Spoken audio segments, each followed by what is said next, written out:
न मन्त्रं नो यन्त्रं तदपि च न जाने स्तुतिमहो न चाह्वानं ध्यानं तदपि च न जाने स्तुतिकथा न जाने मुद्रास्ते तदपि च न जाने विलपनम् परं जाने मातः त्वदनुसरणम्।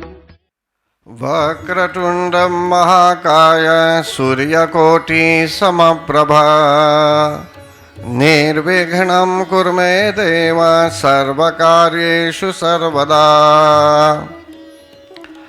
जयन्ती मंगला काली भद्रकाली कपालिनी दुर्गा क्षमा शिवा धात्री स्वाहा स्वधा नमोस्तुते। सर्वमंगलमांगल्ये शिवे सर्वार्थसाधिके शरण्ये त्र्यंबके गौरी नारायणी नमोस्तुते। गुरुर्ब्रह्मा गुरुर्विष्णु गुरुर्देव महेश्वर गुरुर्साक्षात् परब्रह्म तस्मै श्री गुरवे नमः। परम आदरणीय भक्तगण, आप सभी लोगों का हार्दिक स्वागत और अभिवादन है। परमात्मा की असीम कृपा है कि आज हम सब यहाँ एकत्रित हैं कथा श्रवण करने के विशेष उद्देश्य से। और आज अष्टमी है, 8वीं रात्रि है भक्तगण, आश्विन महीने के शुक्ल पक्ष की 8वीं रात्रि है आज। और आज हम विशेष रूप से महागौरी नाम से जगत जननी जगदम्बा माता की उपासना करते हैं। परमात्मा के अनेकों नाम है भक्तगण। वैसे तो कोई भी नाम नहीं है उनका, लेकिन ऐसे श्रद्धा भक्ति प्रेम पूर्वक कुछ नाम दिए गए हैं उनके फीचर्स के आधार पर, उनके गुणों के आधार पर। तो प्रथम रात्रि में शैलपुत्री नाम से उनकी अर्चना की गई, चंडी नाम से भी अर्चना की गई, लेकिन शैलपुत्री नाम का भी महत्व रहा। दूसरे दिन ब्रह्मचारिणी देवी के नाम से उनकी अर्चना की गई। इसी तरह तीसरे दिन चंद्रघंटा नाम से अर्चना हुई। चौथे दिन कुष्मांडा नाम से अर्चना हुई। पांचवें दिन स्कंदमाता नाम से अर्चना हुई। छठे दिन कात्यायनी देवी के रूप में उनकी अर्चना की गई। सातवें दिन विशेष रूप से कालरात्रि के रूप में अर्चना की गई। और आठवें दिन महागौरी के रूप में हम उनकी अर्चना करते हैं। रही बात सिद्धिदात्री देवी के लिए, तो कहते हैं 9वें दिन सिद्धिदात्री के रूप में, कारण कि 9 दिनों में जो भी श्रद्धा आपने दिखाई, जो भी श्रद्धा रही होगी आप में, और जिस तरह आपका विश्वास रहा होगा, आपकी श्रद्धा जैसी रही होगी, मतलब कि जो भी डिसिप्लिन हुआ होगा आप में, प्रेम भक्ति पूर्वक अचल भाव के आधार पर, मतलब कि ऐसा हुआ होगा कि आप लोगों ने एकदम श्रद्धा भक्ति प्रेम पूर्वक मन लगाया होगा यज्ञ की ओर, कथा वार्ता की ओर, मंत्र जाप आदि की ओर। तो इस परिश्रम के बल बूते पर जगत जननी जगदम्बा उनके भक्तों को सिद्धि प्रदान करती है। तो परम आदरणीय भक्तगण, विशेष रूप से कल बताया गया कि रक्तबीज नामक राक्षस का वध किया गया 8वें अध्याय में। The slaying of the seed of desires. इच्छाएं अनलिमिटेड होती हैं भक्तगण। स्कूल में भी जब बच्चे लोग शिक्षा प्राप्त करते हैं तो एक विषय है जिसको बोलते हैं इकोनॉमिक्स। तो उसमें बताया जाता है कि विशेष रूप से डिज़ायर्स और अनलिमिटेड। तो जो भी हमारी इच्छाएं हैं, एक के बाद दूसरी इच्छा, तीसरी इच्छा, चौथी इच्छा, 5वीं इच्छा भी हो सकती है। इसी तरह इच्छा का समापन नहीं होता। कभी कभी कुछ आवश्यक नहीं होते हैं हमारे लिए, लेकिन मनुष्य रसिक हो जाता है। रसिक, किसी क्रिया का रसिक हो जाता है, मतलब कि हैबिचुअल हो जाता है। जैसे कोई हैबिचुअली सीने हो जाता है, हैबिचुअल सीनर पाप करता है लेकिन उसके लिए एक आदत हो गई। या तो कभी कभी कोई खराब कर्म करता होगा, सोचता होगा ये ठीक है, अच्छा है उसके लिए, न देखता होगा कि यह कर्म अच्छा है या बुरा है, बल्कि मोह माया के दलदल में फंसता जा रहा है और कुकर्म करता जा रहा है, कि जिससे वो परमात्मा से और दूर हो जाता है। तो परम आदरणीय भक्तगण, ऐसे ही सिद्धि नहीं मिलती है। सिद्धि की प्राप्ति के लिए परिश्रम, जैसे मैंने कहा, करना पड़ता है। और भजनों के माध्यम से, यज्ञों के माध्यम से, कथा वार्ता के माध्यम से ज्ञान प्राप्त करने पर मनुष्य को क्रियाशील होना पड़ता है। मनुष्य को व्यवहारिक जीवन में, प्रैक्टिकल लाइफ में बहुत प्रेरणा के साथ जो है सो कि सावधान होना पड़ता है। नहीं तो पग पग पर डेंजर है, पग पग पर मनुष्य फिसल सकता है, गिर सकता है। तो यहाँ बताते हैं 8वें अध्याय में बताया गया भक्तगण, इससे पहले 7वां अध्याय था जहाँ चंड और मुन इन दो राक्षसों का वध किया गया। The slaying of passion and anger. जब व्यक्ति प्रगति करता है स्पिरिचुअल लाइन में, आध्यात्मिक स्तर पर आता है और आध्यात्मिक प्रगति करता है, तो अनेकों बाधाएं आती हैं।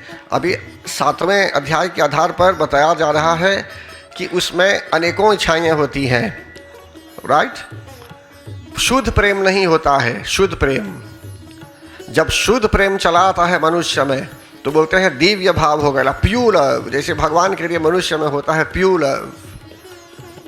जिस लव में, जिस प्रेम में किसी प्रकार से लस्ट नहीं है, बस प्रेम है, प्रेम भाव।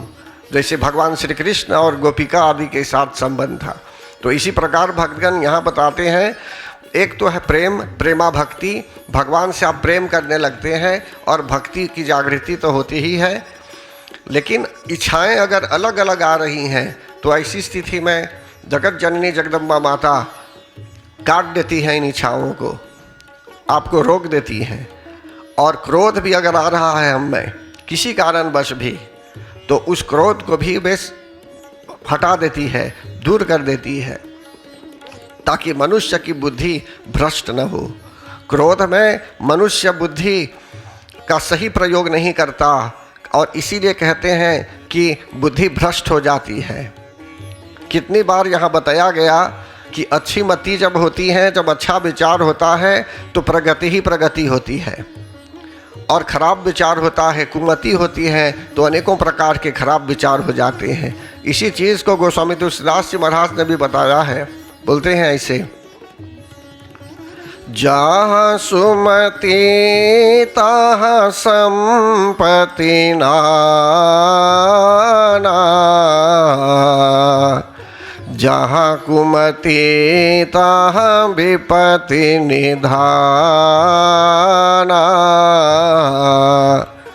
जहाँ अच्छा विचार होता है भक्तगण, वहाँ प्रगति ही प्रगति होती है, और जहाँ कुविचार होता है तो वहाँ दुर्गति ही दुर्गति होती है। अनेकों प्रकार की बाधाएं भी आने लगती हैं। लेकिन यहाँ चंड और मुंड के विषय में जब बताया गया, तो जैसे उन लोगों का अंत किया गया, शुंभ और निशुंभ के साथ चंड और मुंड काम कर रहे थे। इसीलिए शुंभ और निशुंभ उनको अपने आप को बलवान समझते थे। तो जगत जननी जगदम्बा माता उनको हटाने लगी। इसी तरह भक्त लोग जब प्रगति करते हैं, तो उनके शरीर के अंदर ये दुर्गुण, अगर चंड मुंड, सुनिए ध्यान से, चंड और मुंड यदि कपार पर मंडरा रहे हैं, घूम रहे हैं, भंवरे की तरह घूम रहे हैं चंड मुंड, तो ऐसी स्थिति में जगत जननी जगदम्बा माता से निवेदन कीजिए कि हे मातेश्वरी, हम नवरात्र के समय में आप ही की शरण में हैं, और कितने वर्षों से आपकी शरण में आते रहते हैं नवरात्र में, लेकिन इस बार इस सर्जरी को कर ही डालिए। मतलब कि जो भी खराबी है हमारे अंदर, अगर चंद मून भी भटक रहे हैं, हमको भटका रहे हैं, तो ऐसी स्थिति में हमें उनसे भी सुरक्षित कर दीजिए और इनका भी अंत कर दीजिए। तब ऐसी स्थिति में बुद्धि स्थिर हो जाएगी और जो भक्ति भी होगी आप में, अविरल भक्ति होगी, एकदम शुद्ध भक्ति हो जाएगी, जहाँ से आप गिरेंगे नहीं। भक्ति पथ पर रहेंगे और वहाँ से आप गिरेंगे नहीं। आप जो है सो कि कट्टर रहेंगे अपनी साधना में। और रक्त बीज के विषय में जो बताया गया 8वें अध्याय में, उसका तात्पर्य था the slaying of the seed of desires. घासों को तो अगर कबाड़ देंगे तो ठीक है, घासों को अगर काट देंगे तो फिर वह पौधा या जो घास है वो और बढ़ता है, वो पनकता है। तो इसी प्रकार भक्तगण यहाँ बता रहे हैं कि जगत जननी जगदम्बा माता वो सीड ऑफ डिजायर्स जो हैं, जिसके कारण बहुत इच्छाएं होती हैं, सबको हटा देती है। तब मन स्थिर हो जाता है, तब मनुष्य की चंचलता दूर हो जाती है, मन की चंचलता दूर हो जाती है। जब तक स्टेबिलिटी नहीं होगी एक मोटर में, जो ड्राइवर लोग हैं, जो मोटर ड्राइव करते होंगे, लॉरी ड्राइव करते होंगे, अगर आप जा रहे हैं नए सड़क पर और सिर्फ एक्सीलरेटर को दबाते जाएंगे, बार बार दबाते जाएंगे और रास्ता खाली है, तो क्या है? ऐसी स्थिति में मनुष्य को स्टेबलाइज करना चाहिए मशीन को, कारण कि मशीन जा सकता है अब स्थिर रूप में, लेकिन जहाँ बॉटलनेक्स होते हैं वहाँ आप गियर को बार बार चेंज करेंगे, कारण कि अभी बॉटलनेक है अभी। लेकिन जिस दिन स्थिरता आ जाती है, स्टेबिलिटी आती है, तो आप आराम से जाने लगते हैं। तो इसी प्रकार भगवान भक्ति पथ पर भी है, भजनों के क्षेत्र में भी है, यज्ञों के क्षेत्र में भी है। जो सुविधा चाहिए आपको भजन करने के लिए, सब सुविधा होनी चाहिए। अच्छा म्यूजिकल इंस्ट्रूमेंट, अच्छा माइक्रोफोन। तब जैसे भक्त लोग आएंगे भजन करने तो फटाक से शुरू कर देंगे माँ को प्रसन्न करने के लिए, जगत जननी जगदम्बा माता को प्रसन्न करने के लिए। जो समय लगाते होंगे उसको ठीक करने में, अगर ठीक होगा, पहले से हुआ होगा ठीक, तो ऐसी स्थिति में क्या होता है, भक्त लोग प्रेम पूर्वक और आगे बढ़ जाते हैं। तो ऐसी स्थिति में भक्तगण जो इंस्ट्रूमेंट्स आदि अच्छे नहीं होते तो उसको ठीक करना चाहिए, ठीक नहीं है तो बदल देना चाहिए, नहीं तो बार बार वही समस्या होगी। इसलिए कहा गया है भक्ति पथ पर अनेकों प्रकार की बाधाएं आती हैं, या तो materially speaking, relating to technical problems, technical issues, या कोई भी प्रकार से जो है सो की समस्या आने लगती है। इसलिए समझ लीजिए आज जगत जननी जगदम्बा माता ने वेरीफाई कर दिया क्या ठीक नहीं, और सभी को पता चल गया कि जिससे इस पर हमें ध्यान देना होगा। तो परम आदरणीय भक्तगण 7वें अध्याय 8वें अध्याय के बाद हम 9वें अध्याय की ओर बढ़ रहे हैं, जो कल बता रहा था मैं। अभी तो आप लोगों को कुछ ज्ञान दिया गया पूर्व अध्यायों के विषय में। तो जगत जननी जगदम्बा माता के कारण रक्तबीज का भी अंत हो जाता है। कभी मनुष्य एक इच्छा छोड़ता है तो दूसरी इच्छा आती है, तीसरी इच्छा आती है, 5वीं इच्छा आती है, तो सब फिनिश्ड सब हो जाती है। तो 9वें अध्याय में क्या होता है भक्तगण, जैसे देवताओं ने स्तुति की थी हिमालय पर्वत के यहाँ कि शुम और निशुम 2 राक्षस अत्याचार कर रहे हैं, हे मातेश्वरी हमें उनसे बचाइए, पूरे संसार को बचाइए, पूरे विश्व को बचाइए इनसे। तो ऐसी स्थिति में निशुम का भी वध हो जाता है। निशुम शुम का भाई था, निशुम का वध जो हुआ भक्तगण, उसका अर्थ यह है the slaying of self depreciation. क्या है ये सेल्फ डिप्रिसिएशन?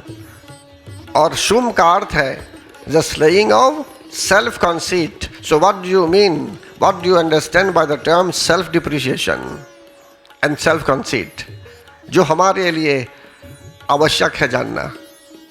सेल्फ डिप्रिसिएशन का अर्थ है कि आप हदस जाते हैं, कोई भी कार्य शुरू करना चाहते हैं तो हदस जाते हैं, या तो बोलते हैं आपसे नहीं हो सकता, ये अपने आप को कम समझते हैं। क्यों? कारण कि बार बार आपको कम बना दिया गया है, तो आप सोचते हैं कि आपसे नहीं होगा, आप कम हैं। आप समझते हैं ना, किसी कार्य को संपन्न करने के लिए या भजन गाने में बोलेंगे मैं अब नहीं गा सकता, कोई और गाएगा, तो आप कोशिश करेंगे तो आप भी गाएंगे या नहीं गाएंगे। माता की कृपा चाहिए, सरस्वती माता की कृपा चाहिए तो आप भी गाएंगे। तो बार बार हदस जाएंगे आप। जब हदस जाएंगे अपने आप को अंडर वैल्यू करेंगे, अपने आप को अंडर एस्टिमेट जब करेंगे, तो ऐसी स्थिति में बोलते हैं सेल्फ डिप्रिसिएशन। तो जगत जननी जगदम्बा माता प्रेरित करती हैं भक्तों को और प्रमोट करती हैं कि आप प्रगति कीजिए, आप कुछ कर पाएगी, प्रगति कीजिए। बैठ जाएंगे ऐसे ही और कोशिश नहीं करेंगे तो ऐसी स्थिति में आप कभी स्टार्ट नहीं करेंगे। तो something there should be a starting point, start करना चाहिए। जब स्टार्ट करेंगे तो धीरे धीरे उनकी कृपा भी प्राप्त होगी और अन्य जो भाई लोग हैं, जो सज्जन लोग हैं, उनका भी सहयोग प्राप्त होगा। तब आप भी अपनी वाणी द्वारा उनकी स्तुति कर पाएंगे। तो इसलिए कहते हैं just laying out self depreciation. देवता लोग सोचते थे कि उनसे कुछ नहीं होगा, अब राक्षस लोग बहुत बलवान हैं, लेकिन जगत जननी जगदम्बा माता ने कहा, ऐसा कुछ किया कि जिससे देवताओं को फिर से उनकी शक्ति की प्राप्ति हो गई। बताया गया था कि शुम्भ और निशुम्भ ने इनको हरा दिया था युद्ध में, इंद्र आदि देवों को हरा दिया था युद्ध में, और ये लोग साधारण मानव की भांति डर के मारे भटक रहे थे धरती पर। तो फिर से इनको उनका वास्तविक स्वरूप, उनको उनके वास्तविक स्वरूप का ज्ञान हुआ। तब फिर वे अपने अपने पद को संभालने लगे। मतलब कि देवी ने इन दोनों का हनन किया, इन लोगों का अंत कर दिया। तो हमारे अंदर भी यदि किसी प्रकार से सेल्फ डिप्रिसिएशन भाव है तो देवी जी क्या करती हैं, उस भाव को हटा देती है, फिर अपने आप को हम समझ जाते हैं। बोलिए प्रेम से जगत जननी जगदम्बा माता की जय। फिर इसके बाद 10वें अध्याय में मेरा कर्तव्य है आपको ये समझाना। इसमें 13 अध्याय होते हैं श्री दुर्गा सप्तशती में, तो अभी 10वें अध्याय तक पहुंच आया हूं मैं और आप लोगों को ज्ञान मिल रहा है। 10वें अध्याय में शुम्भ का वध होता है, शुम्भ नामक महादैत्य का वध होता है। शुम्भ का क्या अर्थ है भक्तगण? मतलब कि मैंने बताया the slaying of self conceit. कभी कभी मनुष्य में ऐसा भाव आता है कि उसके बिना कुछ नहीं होगा, समझते ना? कभी कभी मनुष्य ऐसा सोचता है, उसको बोलते हैं कॉन्सीट, CONCEIT। आप चेक कर सकते हैं डिक्शनरी में। सेल्फ कॉन्सीट, अपने आप को इतना मानेगा वह मानव, चाहे लड़का है, चाहे लड़की है, चाहे स्त्री है, चाहे पुरुष है, अपने आप को इतना माने अहंकार में कि उसके बिना कुछ नहीं हो सकता, उसको बोलते हैं सेल्फ कॉन्सीट। तो दुर्गा माता को ये पसंद नहीं है, ये सेल्फ कॉन्सीट उन्हें पसंद नहीं है। तो शुम्भ ऐसा ही राक्षस था, हड़प लिया था सब कुछ। देवताओं के सब जितने अश्व, घोड़े, हाथी सब थे, सब हड़प लिया था। वो जो है स्वकीय अधिकार बना लिया था इन सब पर। तो परमादरणीय भक्तगण, शुम्भ नामक राक्षस का भी अंत जब हो गया, तब देवता लोग स्तुति करते हैं। उस पर मैं अभी ध्यान देने वाला हूँ। तो परमादरणीय भक्तगण, शुम्भ और निशुम्भ इन दो राक्षसों का जब अंत हो गया, तो ऐसी स्थिति में 11वें अध्याय में देवता लोग स्तुति करते हैं। और यह जो 11वां अध्याय है, ये श्री दुर्गा सप्तशती का कलेजा है, इसका हृदय है ये। और इन मंत्रों द्वारा हवन भी किया जाता है प्रसन्न मन से। तो इसमें ऋषि क्या बोलते हैं? कौन से ऋषि? मार्कंडेय ऋषि राजा सूरत को और समाधि जी को ज्ञान दे ही रहे हैं अभी। अब क्या बोलते हैं देखिए भक्तगण, राजा सूरत जी और मेधा ऋषि अभी सीख रहे हैं, अभी उनको ज्ञान दिया जा रहा था। 12वें अध्याय 13वें अध्याय तक भी प्रवचन दिया गया, सुनाया गया। आपकी पूजा समाप्त होगी अभी 10वीं में, लेकिन उनकी पूजा आरंभ होती है 10वीं के बाद। कारण कि जब उनको समझा दिया गया, ये सब चरित्र समझा दिए गए, अब तपस्या करते हैं जाकर। अभी 13वें अध्याय में बताया जाएगा, वे गंगा तट पर अब तपस्या करते हैं। मेधा ऋषि उन्हें कहते हैं कि आप तपस्या कीजिए। तब जाकर मिट्टी की मूर्ति बनाते हैं, जैसे गणपति के लिए हम बनाते हैं मिट्टी की मूर्ति, तो मिट्टी की मूर्ति बनाते हैं, भगवती माता की पूजा की जाती है। तब जाकर वे साधना में लग जाते हैं। यहाँ उल्टा होता है, 10वीं के बाद मनुष्य अपने आप को फ्री समझता है कि जो इच्छा हो अब मन में वो करे। अभी इतनी भक्ति के कारण, श्रद्धा के कारण आपने गुड क्वालिटीज़ को अपनाकर प्रगति की, लेकिन इसके फौरन बाद क्या करते हैं, जैसे कोई हथौड़ा लेकर घर बना दिया, टाइल्स भी लगा दिया एकदम सुंदर, अब हथौड़ा लेकर तोड़ने लगता है, बोलता है ये ठीक नहीं, ये ठीक नहीं, ये ठीक नहीं। जब एक तोड़ता है दूसरा तोड़ता है, तो धीरे धीरे उस रूम के कितने टाइल्स तोड़ चुका। क्यों? कारण कि खूब बुद्धि है। इसी प्रकार भक्तगण, अभी मनुष्य को और आगे बढ़ना चाहिए भक्ति पर, नियमित रूप से रहना है, भोजन भी शुद्ध रखना है। ट्रेनिंग मिली है अभी कि आप भोजन शुद्ध रखिए। नवरात्र में जैसे भोजन शुद्ध रहा, शाकाहारी रहे आप, वेजिटेरियन फूड आपने लिया, इसी प्रकार आगे चल के भी होना चाहिए जीवन में। तो मनुष्य क्या करता है, बहुत जगहों में देखा जाता है कि नवरात्र के बाद एकदम फ्री समझते हैं अपने आप को, तो इसीलिए मैंने कहा कि उनके लिए सब उल्टा हो जाता है। फिर माया में चले जाते हैं, दलदल में पड़ जाते हैं, मोह में पड़ जाते हैं, और जो भी शक्ति प्राप्त कर चुके होंगे साधना के अनुसार, धीरे धीरे सब आप फिनिश्ड कर देते हैं। तो परम आदरणीय भक्तगण, यहाँ क्या बोलते हैं मेधा ऋषि? बोलते हैं देव्या हते तत्र महासुरेंद्रे।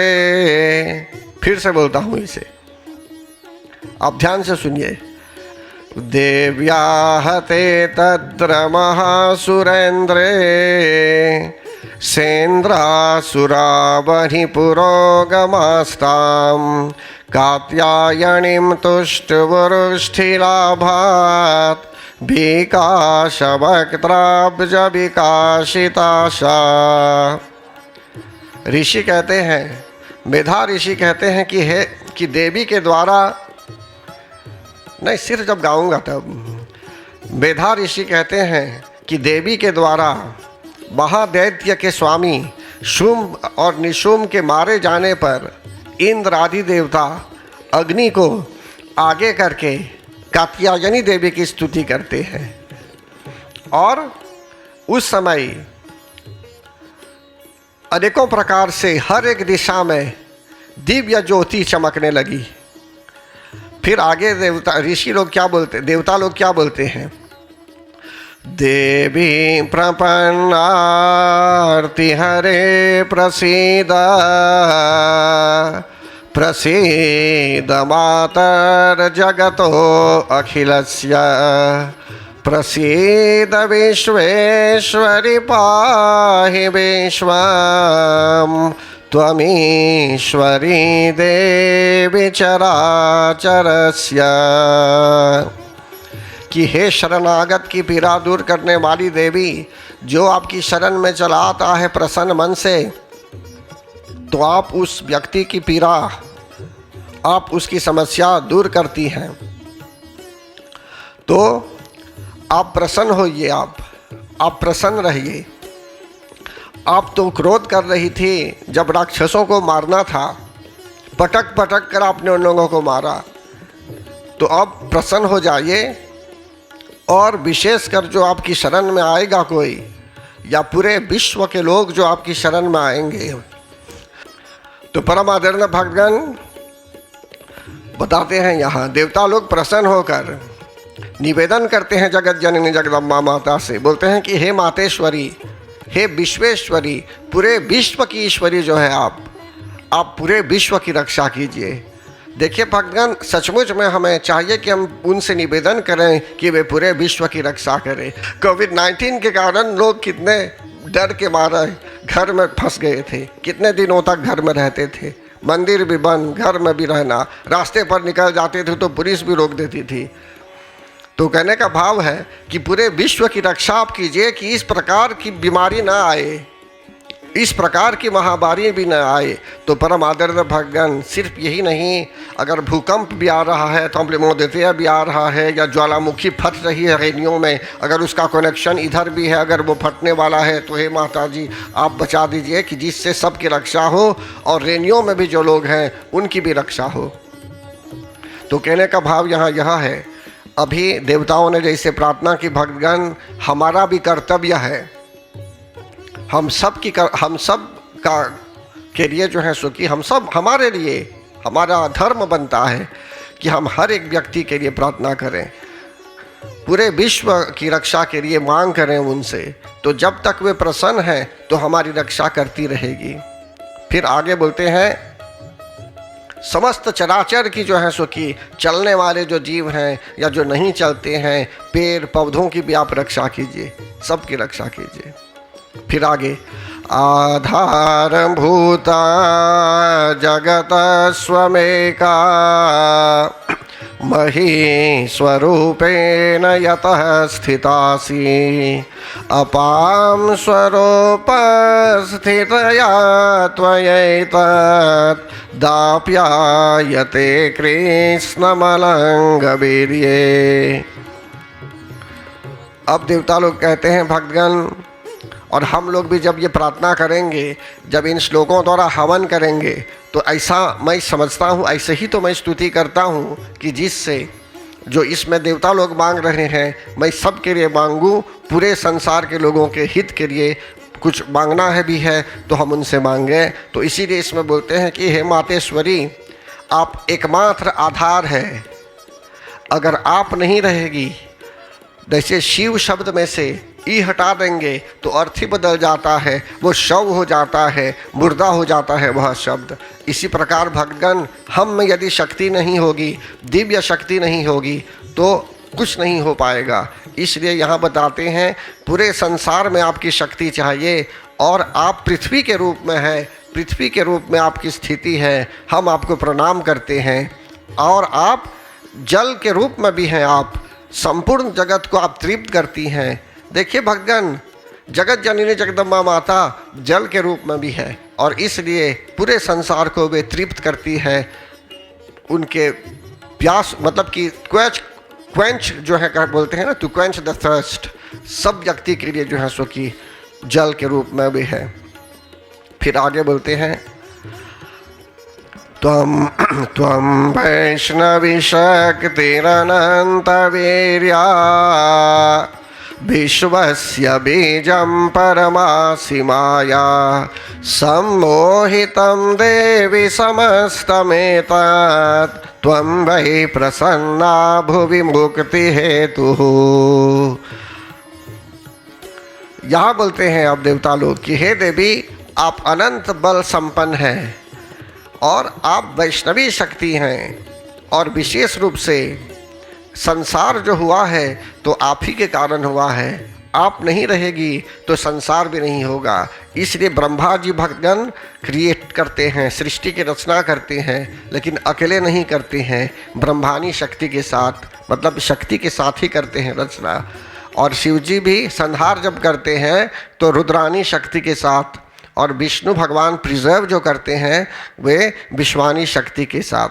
इसीलिए हम प्रार्थना में बोलते हैं ना, बोल मन मेरे जय जगदम्बे, बोल मन मेरे जय जगदम्बे, बोल मन मेरे जय जगदम्बे, बोल मन मेरे जय जगदम्बे, बोल मन मेरे जय जगदम्बे, बोल मन मेरे जय जगदम्बे, बोल मन मेरे।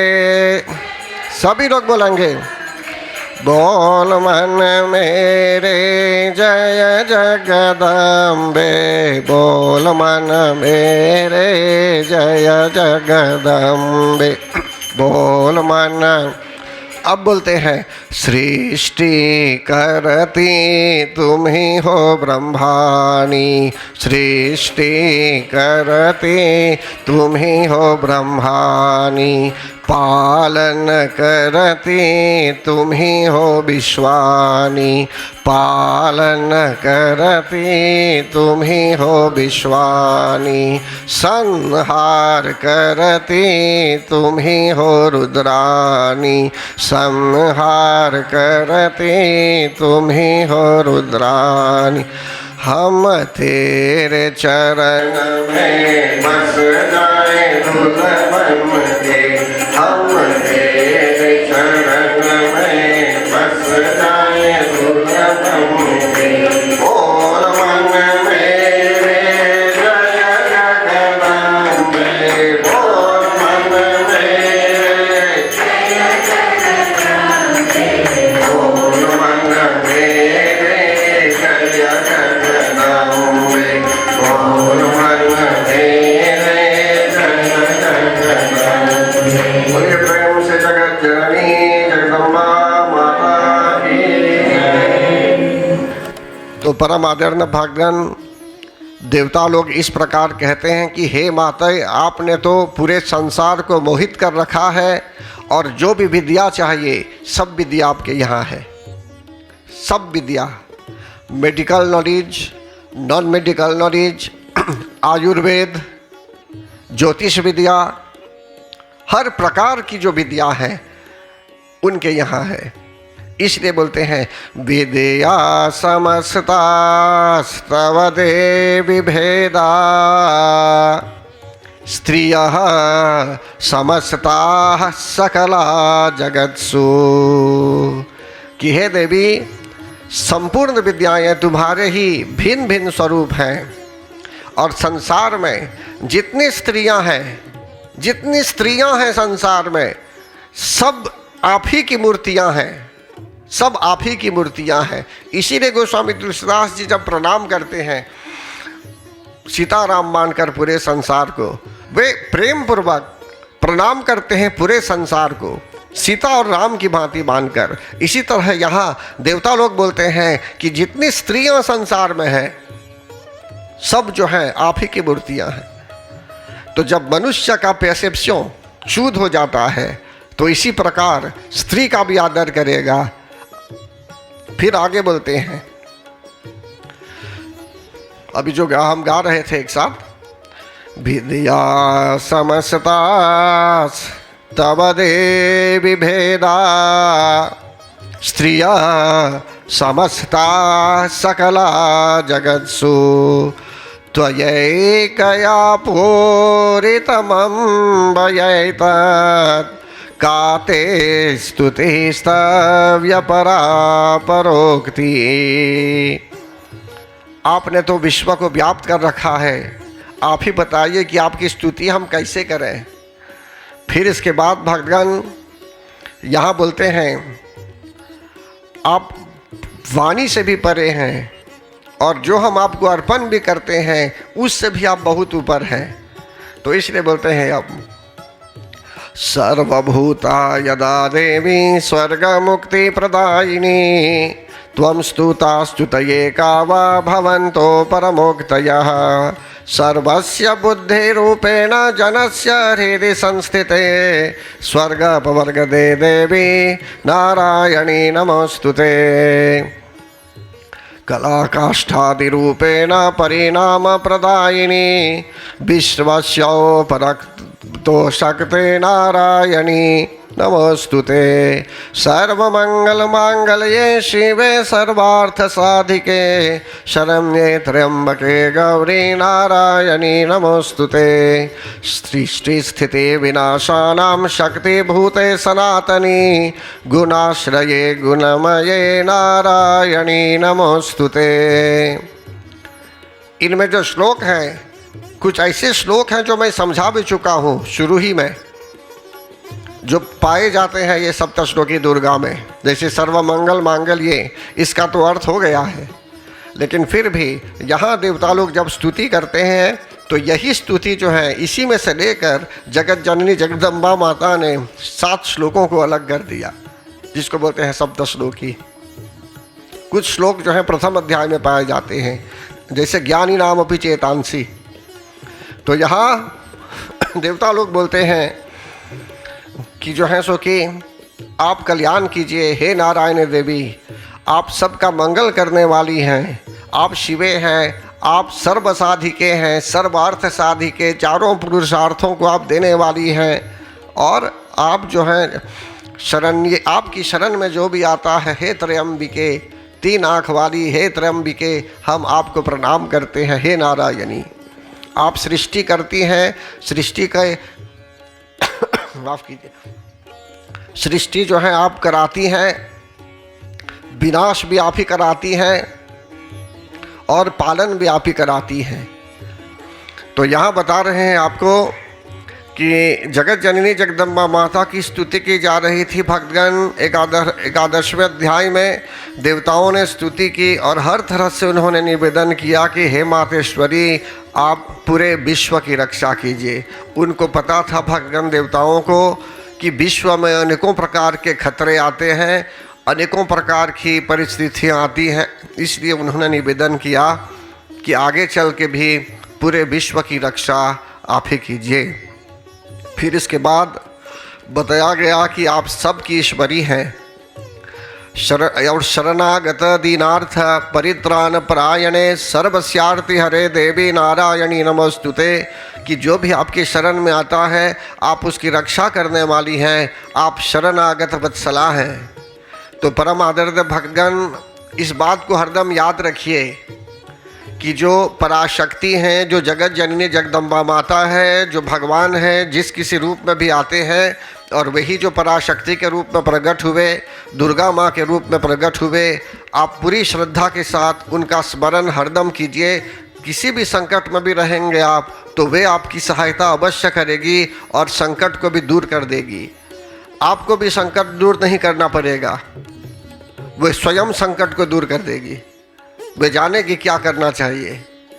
तो परम आदरणीय भक्तगण फिर बताते हैं यहाँ कि आप प्रसन्न होइए मातेश्वरी, और बताते हैं कि लक्ष्मी लज्जे महाविद्ये श्रद्धे पुष्टि स्वधे ध्रुवे महारात्रि महाअविद्ये नारायणी नमोस्तुते, कि हे नारायणी देवी, हम प्रणाम करते हैं आपको। आप ही लक्ष्मी के रूप में हैं, आप ही लज्जा हैं और आप ही महाविद्या के रूप में भी हैं। जैसे बोलते हैं 10 महाविद्या, आप ही महाकाली के रूप में जानी जाती हैं, आप ही चिन्मस्ता के रूप में जानी जाती हैं, और अन्य जो देवियां हैं बगलामुखी आदि नाम आप ही के हैं। तो इस प्रकार से जो है सो कि आप महाविद्ये भी हैं और आपको हम प्रणाम करते हैं। सर्वस्वरूपे सर्वेशे सर्वशक्ति समन्विते भयेभ्यस्त्राहिनो देवी दुर्गे देवी नमोस्तुते, कि हे मातेश्वरी, आप हर प्रकार से सबकी ईश्वरी हैं। आप सर्वस्वरूपा हैं, हर एक रूप में आप हैं, और आप हर एक व्यक्ति, हर एक प्राणी की ईश्वरी हैं। आप सर्वशक्ति समन्विते, समस्त शक्तियों से आप समन्वित हैं, और आप जो हैं भय भी दूर कर देती हैं। आप दुर्गे नाम से भी जाने जाती हैं। हम आपको प्रणाम करते हैं। तो इसी तरह भक्तगण, जब हम लोग जाएंगे जगत जननी जगदम्बा माता के मंदिर में पूजा करने, तो इसी प्रकार हमको भी यही बातें कहना है उनको कि हे मातेश्वरी, हम आपकी शरण में आए हुए हैं, हमारी बाधाओं को दूर कीजिए, पूरे संसार का कल्याण कीजिए, या जो भी संकट है उस संकट का निवारण कीजिए। और फिर इसी तरह भक्तगण जब देवता लोग स्तुति करने लगे तो और एक प्रार्थना बोलते हैं, जिस प्रार्थना को आप सभी लोग जानते होंगे। एक साथ बोलेंगे जो लोग जानते हैं।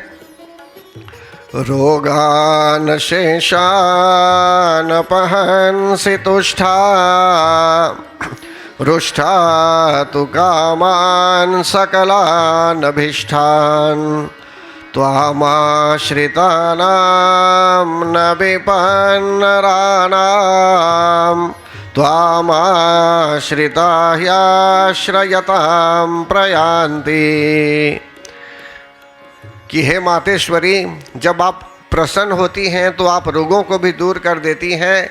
दैहिक, दैविक, भौतिक ताप, शरीर के अंदर भी कोई रोग आ रहा है, शरीर के बाहर भी रोग आ रहा है, अगर पूरे संसार में प्रॉब्लम्स आ रहे हैं, भौतिक ताप, दैविक ताप, जैसे मैंने बताया सुनामी, भूकंप आदि आदि, ज्वालामुखी आदि, तो ऐसी स्थिति में हे मातेश्वरी आप प्रसन्न होती हैं तो सबसे हमें रक्षा करती हैं। लेकिन जब आप क्रोध में आती हैं तो आप पूरे कुल का भी नाश कर सकती हैं, जैसे आपने महिषासुर आदि राक्षसों का नाश किया। देखिए भक्तगण, जगत जननी जगदम्बा माता आपको बता सकती हैं कि आपको कोई रोग है, लेकिन आप गिनती नहीं देते। अगर आपको कहा गया कि आपको संकेत दे देती है वे कि आपको कोई रोग सता रहा है अभी, लेकिन आप समय जाने देते हैं, समय जाने देते हैं, समय जाने देते हैं, कभी मेडिकल चेकअप भी नहीं करेंगे, बोलेंगे मैं यात्रांडम ठीक हो जाऊंगा ऐसे ही, समझते ना। कभी चोट लग जाते हैं किसी को तो मनुष्य क्या करता है, बोलता है अभी ठीक हो जाएगा, वो हल्दी खा लेगा अभी ठीक हो जाएगा, ऐसे लोग बोलते हैं। लेकिन अगर अंतःकरण में दोष लगा है और आप नहीं, और डायबिटीज़ है तो कहीं कहीं एम्पुटेशन भी हो जाता है। कितने लोगों का हुआ इसे, बस नेग्लिजेंस पर। जगत जननी जगदम्बा माता आपको इशारा दे सकती है, संकेत कर सकती है, लेकिन हमको भी कर्म करना चाहिए। तो यहाँ बोलते हैं कि जब प्रसन्न होती हैं तो रोगों को उखाड़ भी देती हैं, लेकिन हमारा भी एक कर्तव्य है कि हम भी कुछ संकेत के आधार पर आगे बढ़ें, चुपचाप न बैठ जाएं। फिर बोलती हैं क्रोध में आती हैं तो पूरे कुल का विध्वंस भी कर सकती हैं। पूरे संसार को सपोर्ट देने वाली है जगत जननी जगदम्बा माता। कुछ ऐसे भक्त हैं भक्तगण, जब वे कहीं किसी से मिलते हैं तो बोलते हैं जय अम्बे, जय अम्बे, मतलब कि उन लोगों में ये श्रद्धा है, वो भाव है उनमें, सिर्फ उनमें नहीं उनके बच्चों में भी वो भाव जागृत हो गया बचपन से, मतलब कि वे लोग ऐसे ही हैं। वो प्रेम भाव, प्रेम जगत जननी जगदम्बा माता के लिए, प्रेम शिव जी के लिए, प्रेम भगवान श्री कृष्ण के लिए, वो प्रेम भाव उनके अंदर परिपूर्ण है। और यज्ञों के लिए बैठाएंगे तो वो तो आनंद है। पूरे परिवार, अभी भी एक दो जगह मैं जानता हूँ शाम को लोग रोज आरती करते हैं, वे लोग एक साथ, जितने लोग घर में हैं सामूहिक रूप में। और कौन सी आरती वे गाते हैं? विशेष आरती जो है जय अम्बे गौरी के अलावा और जो गाते हैं। कभी यहाँ अनेकों आरतियाँ हैं, लेकिन एक विशेष आरती होती है, वे लोग जो गाते हैं, गुजराती भाषा में है वो। तो परम आदरणीय भक्तगण यहाँ आगे बोलते हैं एतत् कृतं यत् कदनं त्वयाद्य धर्म द्वेषां देवी महासुराणां रूपैरनेकैर्बहुधात्ममूर्तिं कृत्वाम्बिके तत् प्रकरोति कन्या। कि हे मातेश्वरी, आप जो है आपने अपने स्वरूप को अनेक भागों में विभक्त कर रखा है और अनेक रूप हैं आपके, और आपने अनेकों रूपों द्वारा घोर राक्षसों का संहार किया। तो इसी तरह भक्तगण, आपके सिवा कौन है जो इस प्रकार रक्षा कर सके? तो हे मातेश्वरी, आप जो है अंधकार ला सकती है और अंधकार दूर भी कर सकती हैं। तो आप हमारे जीवन में प्रकाश लाइए, रक्षा कीजिए हर तरह से। विश्वेश्वरी त्वं परिपासि विश्वं विश्वात्मिका धारयसीति विश्वं विश्वेशवन्द्या भवती भवन्ति विश्वाश्रयाये त्वयि भक्ति नम्राः। इसमें बताते हैं कि हे विश्वेश्वरी, आप तो विश्व का पालन करती हैं, विश्व रूपा है आप, लेकिन आप तो धारण भी करती हैं विश्व को। मतलब कि पूरा संसार जो है भक्तगण, जो लेमोन को आप देखते हैं, लेमोन गोलाकार जो है, वो कहाँ टिका हुआ है? उसके नीचे देखेंगे तो लेस्पास है, स्पेस, उसके ऊपर लेस्पास, अगल बगल में लेस्पास। ये जो जल है, जो समुद्र आदि है, ये सब ऊपर है, ये सब ऊपर है, हम सब अभी हवा में हैं और ये घूमता रहता है। तो कैसे वे धारण करती है? ये उन्हीं के द्वारा तो इसकी रचना हुई, कैसे धारण करती हैं? सब कुछ अभी स्पष्ट में है। तो परम आदरणीय भक्तगण, देवता लोग ऐसे स्तुति करते हैं, वंदना करते हैं कि आप में अनंत शक्ति है। तो हमें भी इसी तरह से प्रार्थना करनी है भक्तगण, और भक्ति पूर्वक वे लोग प्रणाम करते हैं। भक्ति नम्राहा, भक्ति पूर्वक नम्रता के साथ हमको भी ऐसे ही प्रार्थना करनी है। देवी प्रसीद परिपालयनुर्भीतेर्नित्यं यथा सुरवधाद्धधुनैव सद्यः पापानि सर्वजगतां प्रशमनयाशु उत्पातपाकजनितांश्च महोपसर्गान्। कि हे देवी, असुरों का वध करके आपने जो हमारी रक्षा की, लेकिन आगे चल के भी शत्रुओं के भय से हमें बचाइए। संसार में जो पाप लोग करते हैं, इन पापों का नष्ट कीजिए। और जो पापों के कारण, देखिए क्या बोलते हैं देवता लोग, उत्पात पाक जनितांश महोपसर्गान, कि पापों के कारण जो महामारी उत्पन्न होती है, जैसे कोविड-19 आदि, उनको दूर कीजिए। तो ऐसी स्थिति में भक्तगण, भक्तों को खूब प्रणाम करनी है। जब किसी प्रकार से पैंडेमी भी आती है तो हमको बस बहुत ध्यानपूर्वक उनकी स्तुति करनी है कि जिससे वही हमें मार्ग बताए। प्रणतानां प्रसीद त्वं देवे विश्वार्तिहारिणी त्रैलोक्यवासिनां मिड्ये लोकानां वरदा भव। हम आपके चरणों में पड़े हुए हैं, हम पर प्रसन्न हो जाइए। हे पूजनीया देवी, आप वरदान दीजिए हमें। देखिए यहाँ देवी कहती हैं, अब देवी कहती हैं, वरदाहं सुरगणा वरम यन्मनसेच्छता तम वृणुद्धं प्रयच्छामि जगतामुपकारकम्। जब देवता लोग अब कहते हैं यहाँ कि हे मातेश्वरी, आप हमें वरदान दीजिए, तब देवी कहती हैं कि हाँ, मैं वरदान दूंगी, आप मांगिए क्या चाहते हैं। यहाँ देवता लोग कहते हैं, सर्वा बाधा प्रशमनम त्रैलोक्यस्य अखिलेश्वरी एवमेव त्वया कार्यस्मद्वैरी विनाशनम। देवता लोग कहते हैं कि हे मातेश्वरी, एक तो आपने वरदान दिया था 4थे अध्याय में कि जब भी हम आपका स्मरण करेंगे आप हमारी रक्षा करेगी, धन धान्य आदि की वृद्धि हो, प्रॉस्पेरिटी सब हो। लेकिन अब जो है सो कि जो वरदान मांगते हैं 11वें अध्याय में, बस इन 2 जगहों में वरदान मांगे गए हैं। तो यहाँ जो वरदान है कि आप समस्त बाधाओं को और तीनों लोकों की बाधाओं को दूर कीजिए। कौन से लोक है 3 लोक? तो धरती, आकाश और पाताल। धरती की भी रक्षा कीजिए। और धरती के नीचे क्या है? धरती के नीचे पाताल ना, पाताल अनेकों तल बितल सब होते हैं उसमें, लेकिन यहाँ बोलते हैं धरती, आकाश, पाताल, इन 3 लोकों की रक्षा कीजिए। आकाश की भी रक्षा कीजिए। मान जाए ये जो हम आकाश देखते हैं ऊपर, अगर वो नीचे चला आता है, जैसे प्लेन में जाते हैं तो लगता है कि आप अभी क्लाउड में हैं ना, तो अगर क्लाउड नीचे चला आएंगे तब क्या करेंगे? चल भी नहीं पाएंगे आप। चल पाएंगे इजीली? इसी तरह से अगर नीचे धरती नहीं रहेगी, पानी हो जाएगा नीचे, तो धरती धंस जाएगी, तब क्या करेंगे? तो इसलिए यहाँ बोलते हैं आप धरती की भी रक्षा कीजिए, पाताल की भी रक्षा कीजिए और आकाश की भी रक्षा कीजिए। सर्व बाधा प्रशमनम, और इन तीनों जगहों में समस्त कार्यों, समस्त प्रकार से बाधाओं का नाश कीजिए।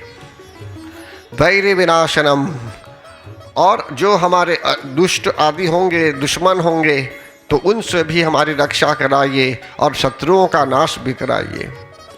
तो परमादरणीय भगवान जगत जननी जगदम्बा माता यहाँ बोलती हैं कि अवश्य ऐसा होगा, लेकिन बोलती हैं कि वे कहाँ कहाँ अवतरित होगी।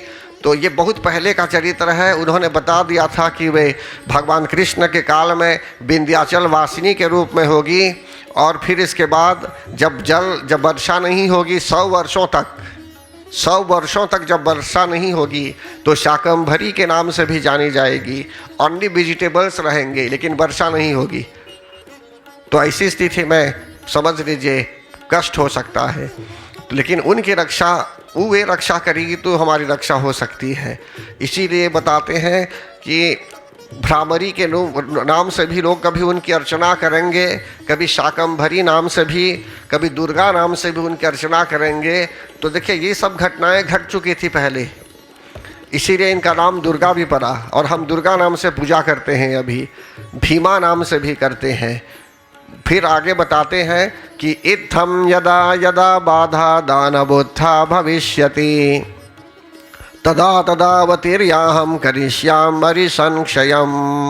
तो जगत जननी जगदम्बा माता यहाँ बताती है भक्तगण कि जब जब धर्म की ग्लानि होगी और बाधाएं उत्पन्न होगी तो देवताओं की रक्षा करने के लिए भविष्य में और पृथ्वी की रक्षा करने के लिए भी वे अवश्य अवतरित होगी। और यही बात श्रीमद् भागवत गीता में भी भगवान श्री कृष्ण बताते हैं, यदा यदा हि धर्मस्य ग्लानिर्भवति भारत अभ्युत्थानं नाम धर्मस्य तदात्मानं सृजाम्यहम् परित्राणाय साधूनां विनाशाय च दुष्कृतां धर्म संस्थापनार्थाय संभवामि युगे युगे।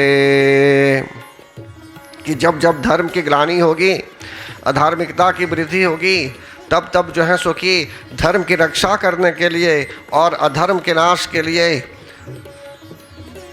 अवतरित होगी देवी जगत जननी जगदम्बा माता ने तो कहा, लेकिन भगवान श्री कृष्ण ने यही बताया था कि वे अवतार लेंगे धर्म के उत्थान के लिए, अभ्युदय के लिए, टू अपलिफ्ट द धर्म, नॉट टू चेंज द धर्म बट टू अपलिफ्ट द धर्म, रिस्टैब्लिश द धर्म। जैसे वो था वैसे ही फिर से उसको इस्टैब्लिश करने के लिए वे प्रकट हो सकते हैं।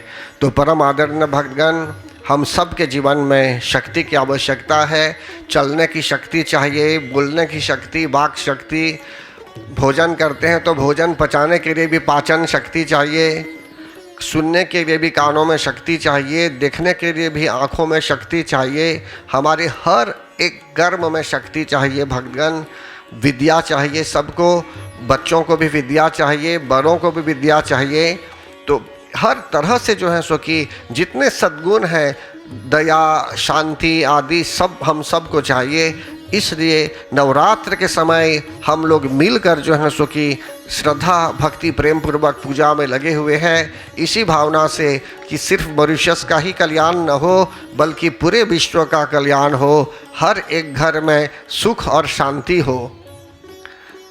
तो परम आदरणीय भक्तगण, अभी नवरात्र के समय के बाद 10वें विजयादशमी के दिन यहाँ बृहद रूप में यज्ञ किया जाएगा।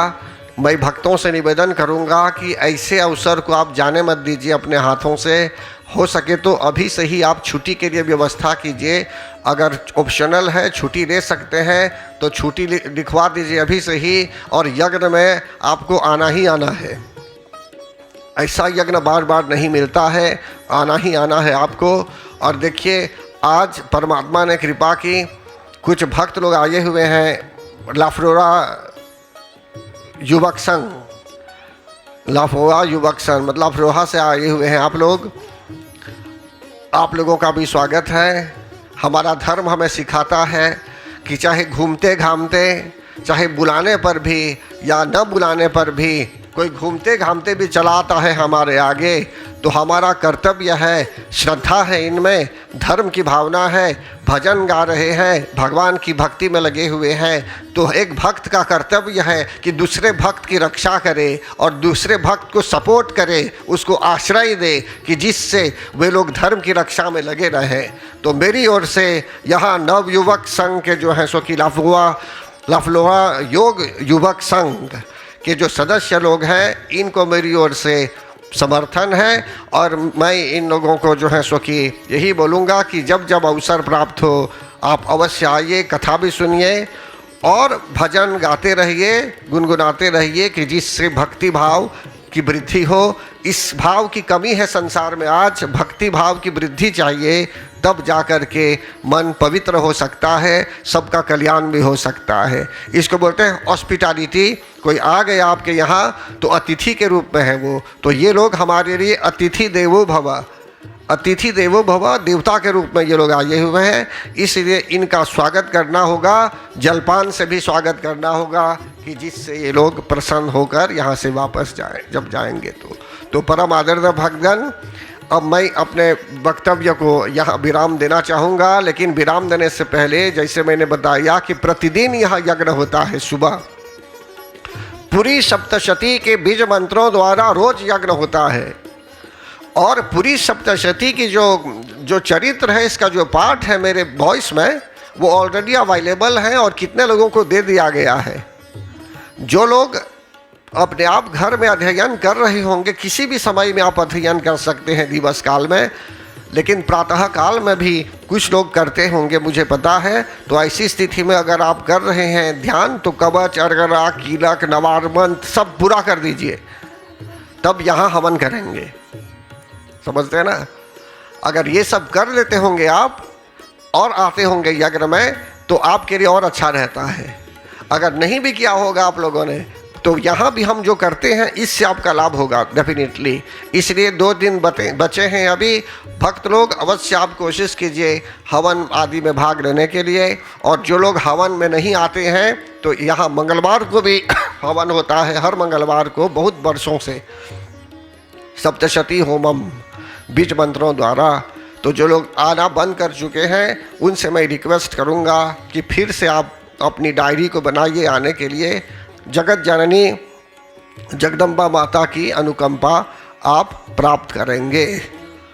तब तक मैं अपनी ओर से विराम देना चाहूँगा। बोलिए प्रेम से जगत जननी जगदम्बा माता की जय। न मंत्रं नो यंत्रं तदपि च न जाने स्तुतिमहो, न चाह्वानं ध्यानं तदपि च न जाने स्तुति कथा, न जाने मुद्रास्ते तदपि च न जाने विलपनम्।